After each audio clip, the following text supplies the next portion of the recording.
Everybody, it's Booster Pack Reveal, and in this video I'm going to talk about why I think the current mint numbers are very scarce. Before I continue this video, please remember that this is not financial advice. Please do your own research and invest at your own risk. Alright, so for those who are new to NBA Top Shot, I thought I'd make this video just to help you guys see the bigger picture and think long term. A lot of people tend to forget that we're still early in the game. So just a little bit of background for those who are watching this video for the first time. I started NBA Top Shot about four and a half weeks ago. So that's about like late December. And I got in right before the rush when everything started picking up. So I was very fortunate to get in, and I came across a Simple article about NBA Top Shot and blockchain and NFT collectibles. As soon as I read their article, I knew exactly to get in right away and start collecting. Another thing is that I used to collect Pokemon cards, and as soon as I heard about NBA Top Shot, I actually dropped everything related to Pokemon and started focusing 100% towards NBA Top Shot. One of the main reasons why is because with Pokemon cards, they're not like limited edition. They do a lot of reprints over and over again, and it's very difficult to sell cards or get it graded. It takes a long time, and that applies to NBA cards as well. So anyways, what I want everyone to understand is thinking long term versus thinking short term. So I'm going to show you guys a chart that everyone could relate to. So this chart is called the innovation adoption life cycle. So if you're wondering where we are right now on this chart, I can tell you exactly where I think we are at. And just remember, I could be wrong. It's all about different perspectives, but this is my perspective. So I think we are right here, just at the very beginning of the cycle, in the 2.5 range, possibly right in between the early adopters. So believe it or not, you may think that it's too late in the game, but I think we're all at this stage right here, possibly. So the reason why I say that is because when I first joined, there were about I believe 1,600 unique buyers. It grew to about 2,600 unique buyers in about 2 or 3 weeks after I joined. And then ever since there were news articles from Bloomberg and Forbes, I've noticed a huge increase in unique buyers. I don't know what the exact number is right now, but I'm guessing it's around 3,600 unique buyers, and we're still growing, to be honest. It's so early in the game. So yeah, I think we are right in between innovators and early adopters. So 2.5% and 13.5. So if you're thinking that you're late, you'd be surprised like where we're at right now, in my opinion. Okay, so with that said, I see that in the next few months we will start to see more wave of new users. I'm suspecting we might see about, I'd say, 10 to 20,000 in the next few months. It could be greater than that. I don't know if there are going to be more promotion from influencers or if there's going to be marketing from NBA Top Shot themselves. So that can all change like overnight, believe it or not. Like things have turned around so quick ever since I joined. It was in the third week, I've just noticed a huge spike in new users, and one of the indicators are people joining Discord. There were so many new faces every single day. Like I'm always on there, like in the evenings and nights, and I've just seen ridiculous amount of new users. And another few reasons I think that we're still early is the fact that whenever we have pack releases, so for example, the Cool Cats that was released about a week ago, that was just a huge light bulb that just went off when I saw that the site crashed so many times. There are just so many people like just fighting to get those packs. Like, it's unbelievable. I've never witnessed this my entire life. I've never experienced something like this, right? So, but I'm glad that NBA Top Shot have been working really, really hard. Their team has been working around the clock and trying to improve the entire system. And one of the best, one of the things I consider a victory was the fact that they were able to sell packs without the site crashing in the most recent pack drops. So yeah, like that's amazing. I see much more improvements in the future, and it's just a matter of time when the platform will be solid for everyone to use. So these are the type of things that you're gonna experience when you're early in the game. For those who like are gonna join later than everyone else, the platform will probably be really refined by then. So I would say that it's good to bear the short-term pain for long-term gain. Anyways, with that said, I just want to also talk about how many NBA fans are there in the world. So I googled how many basketball fans are in the world, and I came across this number of 400 million based on January 3rd, 2021. So 400 million. The amazing thing about NBA Top Shot is the fact that it runs on the internet, which means it connects everyone in the whole world together. There is no demographics or geographic issues. Like, for example, in North America, we have lots of physical card collectors that have access to physical cards, the English versions of basketball cards. And then other places in the world are not able to get these as easy as the people in North America. So this is why I see that NBA Top Shot could grow super fast in terms of user growth.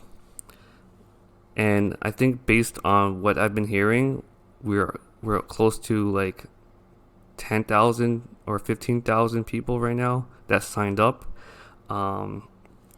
So this doesn't really reflect the unique buyers. Like that's a total different number. Some people sign up but are not active as buyers or sellers.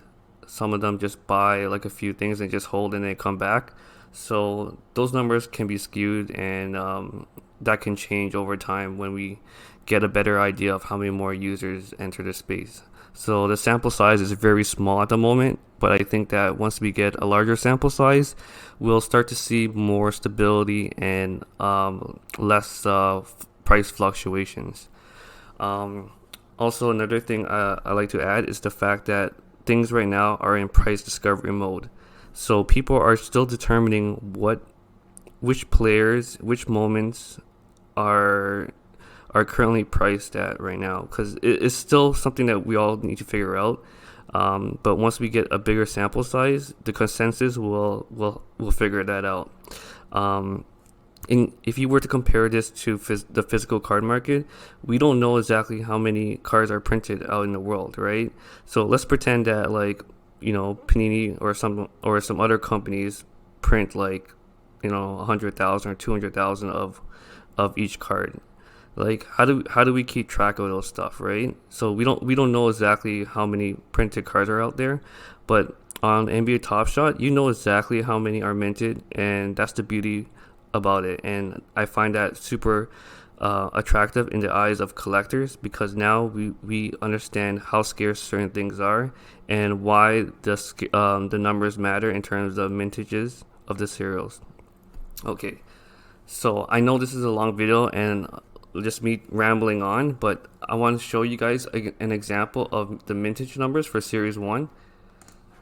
Okay, so we're just going to go quickly to the marketplace, and I'm not going to like fully get into this, but I'm just going to show you guys why the current numbers of the mintages seems very scarce in the bigger grand scheme of things. Okay, so we're going to go to Series 1, and then okay, so now we look at let's just look at a few random moments on the page. So as you can see, for Pascal Siakam, this rare denied set has only 250. So think about it, 250 limited edition. And imagine if there are over 100,000 Top Shot users this year. That means only 250 people may possibly be able to own one of these. And that's the exact thinking people should think about. Like, think about the bigger picture. Don't think about, oh wow, the number is really a lot right now. Like, just think ahead, because if you don't have that foresight, you're going to be stuck with thinking short term, and you're gonna want to sell certain things and then hoping that the price will crash eventually, right? So this is not financial advice. Everyone has a different opinion, but for me, I still think this is the beginning. We haven't seen any major price increase until we start to have a bigger sample size of new users. So this is an example of like a rare. So for commons, as you can see, some of them are 1500, some of them are 2500. So these are series 1. So just imagine you owning one of these in the entire world, full of 400 million basketball fans around the world. Imagine 5 years from now, we might even have 5 or 10 million collectors. Like, anyone can get into this. It's so easy. You just have to sign up. You can buy moments right away off the marketplace, or you can buy packs. Like, it's that simple, right? Whereas, like, some people have the difficulty of their geographic location. Some of them have to order, like, physical cards over eBay and have it delivered.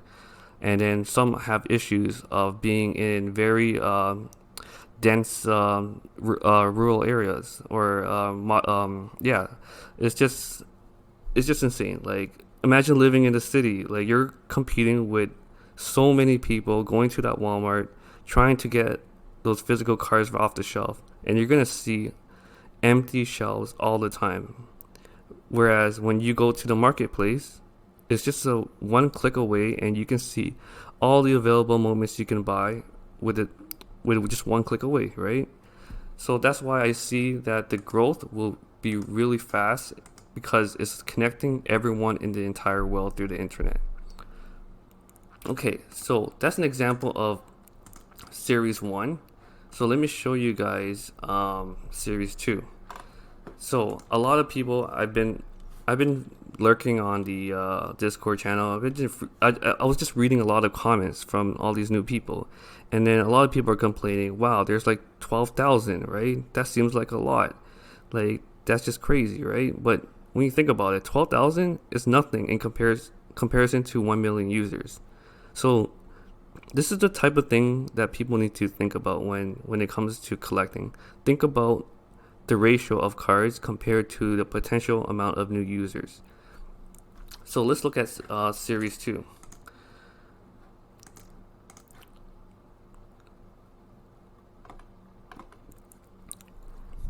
So right now we see 12,000 plus for circulating count.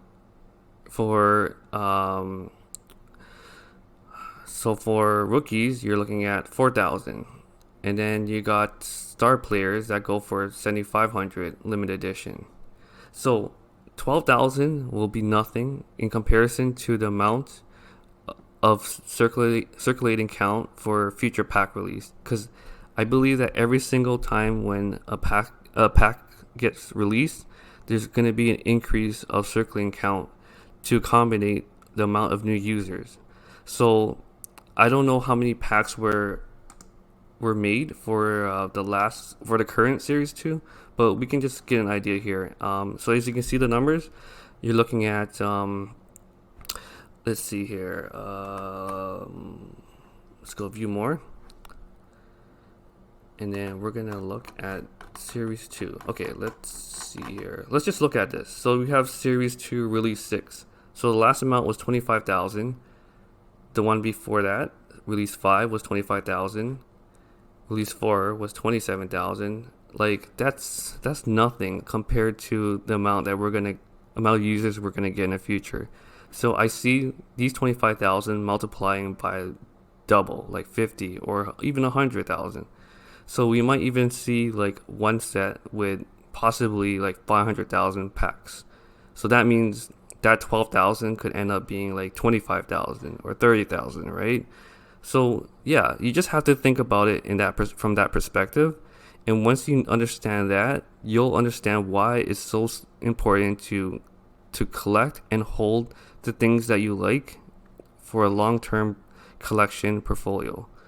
Anyways, that's just basically about what I want to talk to you guys about. I know it's just all talking and less like, animation or videos. But yeah, maybe in the future things will be better in terms of footages and videos that are produced by myself. So yeah, I wish everyone good luck with their collecting. I hope you guys have fun. Remember, we're still early. Always think about the bigger picture, because you guys are super early right now, and just by like watching this video, you'll be fortunate to look back 5 years from now and be like, yes, I was in there early. So just keep on looking forward, and don't worry about comparing yourself to other people that started before you, because this is all about you. You're not competing with people before you, right? So just prepare yourself before the next wave of other people, and just focus on your own collection. Anyways, if you guys like this video, please hit the like button and subscribe, and I will see you guys in the next video. Cheers.